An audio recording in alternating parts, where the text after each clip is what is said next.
ফরজ গোসল করার পদ্ধতি হলো, আপনার গোসল ফরজ হলে বাথরুমে গোসলখানায় গিয়ে সর্বপ্রথম আপনার শরীরের যে জায়গায় নাপাক লাগছে বা কাপড়ের যে জায়গায় নাপাক লাগছে সেই জায়গাটা কি করা, পরিষ্কার করে নেওয়া আগে। যদি আপনার জায়গাটা চিহ্নিত থাকে যে এই জায়গাটা নাপাক লাগছে, ওই জায়গাটা ধুয়ে ফেলান। এরপরে নামাজের জন্য যেভাবে আমি অজু করছি সেভাবে অজু করা।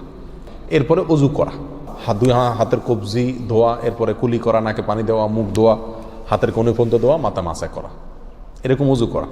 অজু করার পরে এবার আপনি গোসল করেন। সেটা শাওয়ার দিয়ে আপনি মাথার উপরে পানি ঢেলে হোক আর আপনার মগ দিয়া হোক, যেভাবে হোক আপনি গোসল করেন।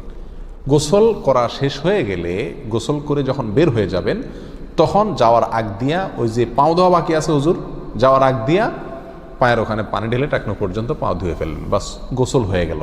এই ভিতরে আপনার শরীরের প্রতিটি অঙ্গের প্রতিটি জায়গায় পানি পৌঁছানোর চেষ্টা করতে হবে। প্রকাশ্য অঙ্গ যেগুলো, নাভির প্যাচ থেকে নিয়ে, বগলের নিচ থেকে নিয়ে, আঙ্গুলের চিপা থেকে নিয়ে, প্রত্যেকটা জায়গায় যেন পানি যায়, সেজন্য সেখানে পানি পৌঁছানোর চেষ্টা করতে হবে। ডলার দরকার হলে ডলবে, যেভাবে ওখানে পানি পৌঁছাতে হবে। কানের প্যাঁচের ভিতরে, একেবারে গভীরে না, প্যাঁচগুলোর ভিতরে যেন পানি যায় সেদিকগুলো খেয়াল রাখতে হবে। কোনো একটি জায়গা যদি শুকনা থাকে তাহলে কি হবে না, ফরজ গোসল হবে না।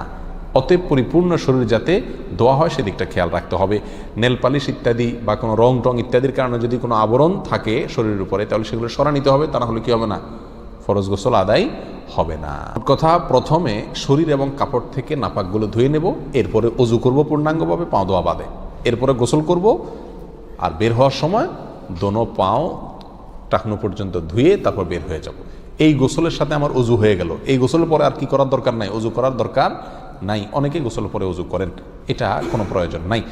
তবে কেউ যদি গোসল করা অবস্থায় তার পেশাব চলে আসে, অনেকে আছে পানির স্পর্শ লাগলে পেশাব বেশি আসে, তো গোসল করা অবস্থায় যদি তিনি পেশাব করে দেন বা অজুভঙ্গের কোনো কারণ তার ভিতরে আসে, তার বায়ু ছাড়লেন, তাহলে তো সেক্ষেত্রে অজু যেটা শুরুতে করছিল ওইটুক তো আর নাই। তাহলে তাকে আবার কি করতে হবে, নতুন করে গোসলের পরে অজু করতে হবে। এ হলো মোটামুটি ফরজ গোসলের পদ্ধতি।